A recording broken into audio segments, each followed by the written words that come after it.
At 3 years old, she was one of the highest-paid stars in Hollywood. By 5, she was performing dangerous stunts with no protection and no childhood. Baby Peggy became America's first true child megastar, adored on screen while quietly enduring chaos behind it. Controlled by a strict father, surrounded by predatory men as she grew older, and left without protection in an industry with no rules for child actors, her life was far from the fairy tale audiences imagined. Her fame disappeared. The money was gone, but the trauma stayed. So what really happened to Baby Peggy? And how did the first child superstar survive a Hollywood that nearly destroyed her? Let's break down. On October 29, 1918, in San Diego, California, Baby Peggy was born Peggy Jean Montgomery. Over the years, some sources mistakenly reported that her real name was Margaret, something Peggy herself firmly denied. The confusion likely began at the hospital, where Roman Catholic nuns reportedly suggested her parents choose Margaret, believing Peggy sounded too pagan. Her parents ignored the advice, and the name Peggy Jean stayed. It didn't take long for that name to appear on movie posters. Peggy's path into Hollywood was partly luck and partly timing. Her father, Jack Montgomery, had worked as a cowboy, park ranger, and later as a stuntman and stand-in for Tom Mix, one of the earliest Western film stars. One day, while visiting Century Studios where her father was working, the toddler caught the attention of a director. According to later accounts, she impressed him not by performing, but simply by being calm, obedient, and unusually focused for a child her age. He quickly cast her in a series of short films alongside Brownie the Wonder Dog, the studio's canine star. In 1921, the release of Playmates cemented her appeal, and she was offered a long-term contract. What followed was extraordinary. Between 1921 and 1924, Peggy appeared in nearly 150 short comedies. Many of them spoofed popular films, social trends, and celebrities of the day. She also acted in fairy tale adaptations and full-length features, working at a pace that would be unthinkable for a child today. In 1923, she signed with Universal Studios, where her career shifted toward dramatic feature films. Universal promoted her movies as prestigious Universal jewels, placing her among the studio's top productions. She even starred opposite silent film sensation Clara Bow in Helen's Babies. By then, Baby Peggy wasn't just a child performer. She was a box office draw. Her fame exploded, and so did her workload. Beyond filming, she traveled across the country on promotional tours, appeared in live skits at major venues, and attended high-profile public events. At the 1924 Democratic National Convention, she was named the event's official mascot, standing on stage beside Franklin D. Roosevelt while waving the American flag. For audiences, it was charming. For Peggy, it was another obligation in an already relentless schedule. Behind the scenes, her success transformed her family's life, especially her parents, who increasingly treated her stardom as their financial lifeline. Peggy's parents wasted no time turning her fame into a family fortune. Her face appeared on magazine covers across the country, and her image was licensed for advertisements promoting everything from children's products to charitable campaigns. Before she was even 5 years old, her name was attached to baby Peggy dolls, handbags, jewelry, and even milk endorsements. But those deals were only part of the story. Her contract with Universal was staggering for the time, reportedly bringing in the equivalent of $1.5 million a year, which would translate to more than $20 million today. On top of that, she earned $300 a day during her vaudeville tours, a remarkable sum in the early 1920s. Altogether, she generated an estimated $2 million fortune while still a small child. Of course, she had no control over any of it. Peggy's success dramatically transformed her family's lifestyle. Before she had even turned 3, the Montgomerys were living in a Beverly Hills mansion, complete with household staff. They traveled in style, stayed in luxury hotels, and owned a $30,000 Duesenberg, one of the most expensive automobiles of the era.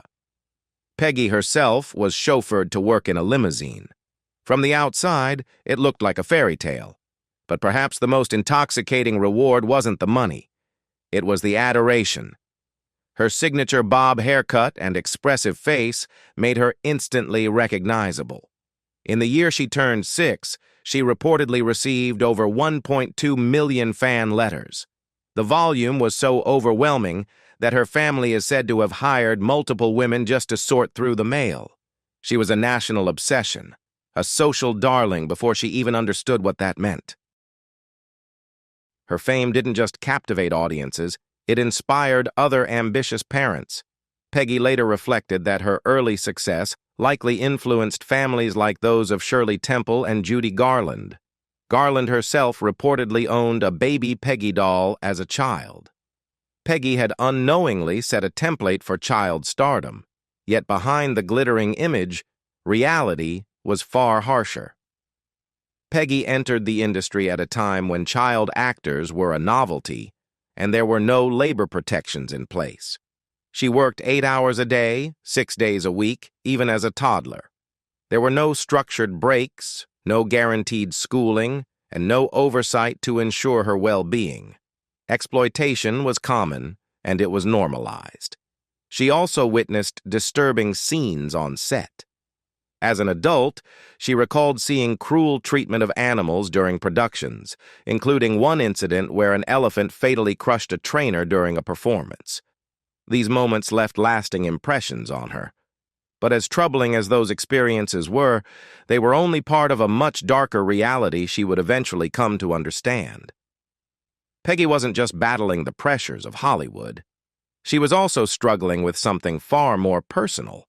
The image of baby Peggy had grown so large that it began to eclipse the real Peggy Jean Montgomery. On screen, she was cheerful, fearless, endlessly charming. Off-screen, she was a child trying to understand who she was beneath the spotlight. The divide between her public persona and her private self created a quiet but painful inner conflict. She later admitted that it felt as though her true identity had no room to exist under the weight of fame. That tension built over time. The frustration of living as a brand rather than a child eventually led to a personal crisis. The emotional strain became so intense that she came dangerously close to a breakdown, a pattern of instability that would resurface later in her life. And while her mental health was deteriorating, her physical safety was equally at risk. On set, Peggy was often expected to perform her own stunts, many of them shockingly dangerous for a child. In one scene, she had to escape from a burning room by herself. When the door meant to serve as her exit caught fire, she climbed out a window instead, only to find the windowsill engulfed in flames as well. It was sheer luck that she escaped unharmed. There were no modern safety standards, no child labor protections, just a tiny performer expected to deliver. Despite being the family's primary breadwinner, Peggy had no real authority over her life. Her parents controlled her earnings and they spent lavishly. Cars, mansions, designer clothes, the fortune she generated disappeared quickly. Meanwhile, for each of her vaudeville performances, she was reportedly given just a nickel. Her mother often told reporters that Peggy enjoyed filming because she believed it was simply play. But Peggy later contradicted that narrative. She knew it was work. "I knew it was a job," she would say as an adult. "I didn't know what play looked like because I never played." Education was never prioritized either. Peggy and her sister attended school only sporadically as filming schedules dominated their lives. When the time came to think about her future, there was nothing set aside. No savings, no safety net. Her father, Jack Montgomery, controlled every aspect of her career. He accompanied her to every set, made every decision, and even attempted to claim credit for her success. He once suggested that her fame was due to her obedience, not her talent, minimizing the variabilities that had made her a star. Without warning, baby Peggy's film career came to an abrupt end, and the turning point came from inside her own family. In 1925, her father, Jack Montgomery, got into a heated dispute with producer Saul Lesser over her salary. What might have been a private negotiation quickly turned into a costly mistake. In response, Lesser terminated Peggy's contract, but the fallout didn't stop there. Word spread, and Hollywood studios effectively shut their doors to her. She was quietly blacklisted, left with only a minor part in what would become her final film appearance. She was 7 years old. Her film career was over before she was old enough to understand what had happened. But show business wasn't finished with her just yet. Although Hollywood had moved on, Peggy's vaudeville career continued. For 4 grueling years, she toured extensively, performing live across the country. At first, audiences saw her as a former film novelty. Over time, however, they came to respect her stage presence and professionalism. She was even invited as a special guest at New York's prestigious Palace Theater, though she was too young to officially perform there. Life on the road, however, was punishing. Peggy frequently battled illness, including recurring tonsillitis and other infections, yet the show never stopped. Despite fevers and exhaustion, she was expected to perform. In later recollections, it was revealed that her parents sometimes placed buckets on either side of the stage so she could be sick before and after going on. The performance always came first. When the vaudeville tours ended, a harsher reality set in. Universal had dropped her, but her family's extravagant spending habits hadn't slowed down. Around that same time, her grandfather reportedly misappropriated much of her remaining fortune. Although her touring income temporarily stabilized the family's finances, their lifestyle was unsustainable. Eventually, they were forced to sell their Beverly Hills mansion. Hoping to reinvent their fortunes, her father used $75,000 from the sale to put a down payment on a ranch in rural Wyoming, envisioning it as a future luxury retreat. But the timing could not have been worse.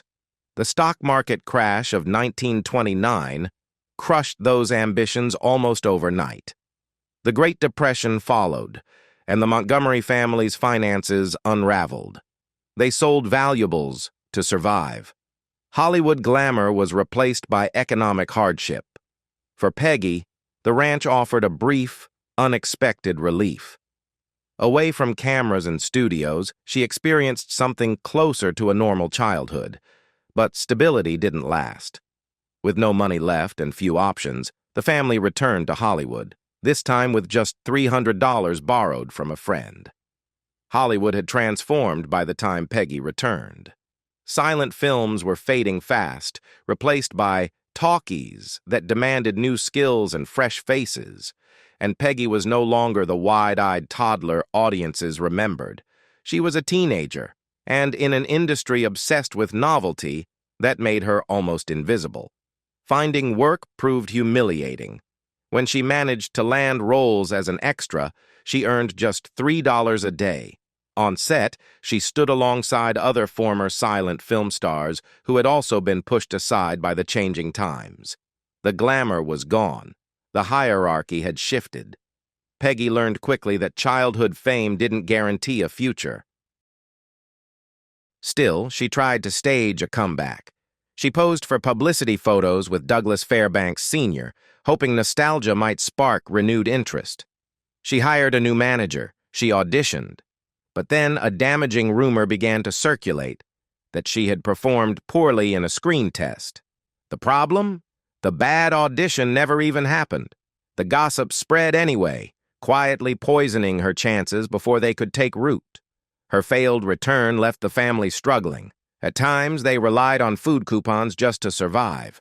During her early fame, school had been an afterthought. Now, the Los Angeles School Board insisted she attend regularly. Peggy and her sister enrolled at the Lawler Professional School, which catered to young performers. Her classmates included Mickey Rooney and Judy Garland, children who were finding success in the new era she couldn't quite break into. Being around other rising stars only sharpened the contrast. The Montgomery family, once flush with money, now faced constant financial pressure. Tensions at home intensified. Her parents' marriage began to crack under the strain. Yet even as their circumstances worsened, their reliance on Peggy never faded. The expectations remained, even when the opportunities didn't. The stress took a heavy toll. As her career stalled and her home life offered little stability, Peggy suffered multiple nervous breakdowns. At 17, overwhelmed and desperate for distance, she ran away with her sister. A few years later, an unexpected moment of reckoning surfaced. In 1938, Jackie Kugan, another former child star, sued his parents for squandering his earnings. The lawsuit led to national attention and eventually to new legal protections for child actors. Peggy's own parents, worried she might follow Kugan's example, asked if she intended to take similar action. She declined. By then, there was little left to reclaim. Although Peggy chose not to sue her parents, what happened to her, and to other child stars of her era, helped push real change. In 1939, California passed the California Child Actors Bill, better known as the Kugan Act, named after Jackie Kugan. The law was designed to protect young performers from financial exploitation and required that a portion of their earnings be placed in a protected trust. Peggy never recovered the fortune she had earned, but her painful experience became part of the reason future child actors would not lose everything. After distancing herself from her parents, Peggy faced a difficult transition into adulthood. Rebuilding a career in Hollywood proved far harder than anyone expected. The industry had moved on, and her childhood fame offered little advantage. Still, life wasn't entirely bleak. While working on Ah Wilderness, she met Gordon Ayers, a bartender with Hollywood ambitions of his own. They married 3 years later, and for a moment, it felt like the beginning of a new chapter. Peggy hoped marriage would help her step out of the long shadow of baby Peggy. But shedding that identity was not easy.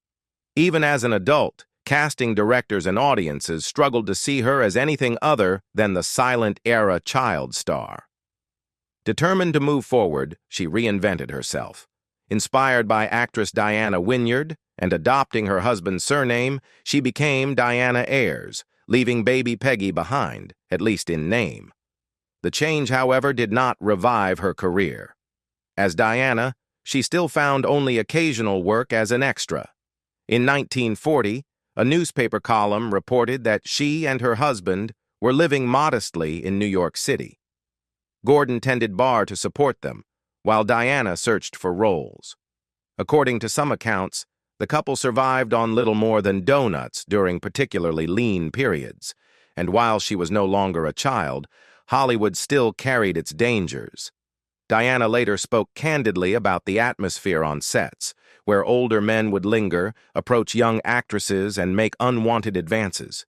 She described men casually placing their hands on girls' shoulders or necks, offering suggestive comments as though it were normal behavior. She wasn't spared from that attention, but she found an unexpected way to protect herself. She discovered that appearing intensely intellectual made many of those men uncomfortable. So she began bringing dense academic books to set, deliberately choosing titles that looked intimidating. The effect was almost immediate. As she later joked, "They backed away the minute they saw I might actually think." Diana's personal life continued to shift, and not always in the direction she had hoped. After 10 years of marriage, she and Gordon Ayers divorced. The separation marked the end of one attempt at reinvention. In the aftermath, she converted to Roman Catholicism and took the confirmation name Sarah, becoming Diana Sarah. It was another step away from the identity of baby Peggy, another effort to redefine herself on her own terms. But the most significant change was still ahead. After years of trying to revive her acting career, Diana finally made a decision that had been building quietly inside her for decades. She walked away from acting entirely. As a child, she had never truly loved performing. As an adult, she admitted she had grown to resent it. Letting go of Hollywood wasn't a failure, it was a release.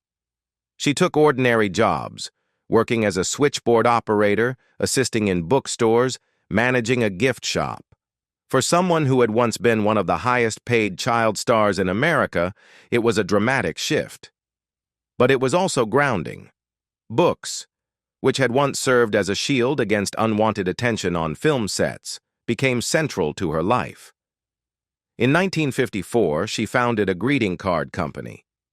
Later, during the 1960s, she managed a bookstore at the University of California, San Diego. At the same time, she began writing freelance articles on historical and religious topics, slowly carving out a new professional identity, one built on intellect rather than image. Her love life also found stability. In 1954, she married artist Robert Carey and adopted his surname, becoming Diana Sarah Carey. This marriage proved enduring. They had a son together, and their partnership lasted until Robert's death in 2001. The couple spent time living in Cuernavaca, Mexico, before returning to the United States in 1970. Back in California, Diana's writing career evolved further. She became deeply involved in film history, drawing on her unique perspective as a survivor of the silent era. In 1975, inspired partly by her father's early life as a cowboy and stuntman, she published her first novel, The Hollywood Posse. 3 years later, she released Hollywood's Children, an inside account of the child star era, an unflinching look at the exploitation many young performers endured. Eventually, she turned the lens fully on herself. In 1996, she published her memoir, Whatever Happened to Baby Peggy, the autobiography of Hollywood's pioneer child star. Writing it was, by her own account, cathartic. She confronted the trauma of her childhood, the mismanagement of her fortune, and the emotional toll of early fame. But she didn't stop there. Diana used her voice not just to recount her story, but to advocate for greater awareness of child actors' rights. She made sure the conversation about exploitation, protection, and accountability extended beyond her own experience. Diana didn't limit her reflections to her own experience. In 2003, she turned her attention to another child star whose story closely mirrored her own, publishing Jackie Kugan, The World's Boy King, a biography that examined the life and legal battle of Hollywood's most famous former child actor. In her own memoir, she also revisited the heartbreaking trajectories of other young performers, including her friend Judy Garland, reminding readers that early fame often came at a heavy cost. But Diana's advocacy extended far beyond the written page. She became actively involved with A Minor Consideration, a nonprofit organization dedicated to protecting child performers. As a public speaker and advocate, she appeared at screenings and industry events, urging audiences to understand the pressures and vulnerabilities children face in show business. She spoke candidly about the imbalance of power, often pointing out that a toddler can't even find the studio door by themselves. A simple but powerful reminder of how dependent child actors are on adults to protect them. Still, activism wasn't easy. Diana often found it difficult to persuade ambitious stage parents, many of whom believed their child's success would be different. Having grown up with similar parental pressures, she understood their mindset all too well. That familiarity didn't make the conversations easier, but it made her determined. In her later years, Diana embraced conversations about her past rather than avoiding them. She participated in documentaries such as Turner Classic Movies' Baby Peggy, The Elephant in the Room, and HBO's Showbiz Kids, speaking openly about both the magic and the darker realities of her early fame. Her honesty reflected a sense of peace and acceptance that had taken decades to reach. Age never dulled her creative drive. In 2017, at 99 years old, she celebrated the release of her historical novel, The Drowning of the Moon, the first time she chose to self-publish her work. It was a remarkable achievement, proving that her voice remained strong even in the final chapter of her life. By the time Diana Sarah Carey, once known to the world as Baby Peggy, reached her centenarian years, she carried another distinction. She was believed to be the last surviving megastar of the silent film era. On February 24, 2020, she passed away at her home in Gustine, California, at the age of 101. Just 10 days earlier, she had spoken with the silent film blog Silence is Platinum, continuing to advocate for child performers and reflect on the realities she had lived through. Even at the very end, she was still speaking up, still determined that the lessons of her childhood would not be forgotten.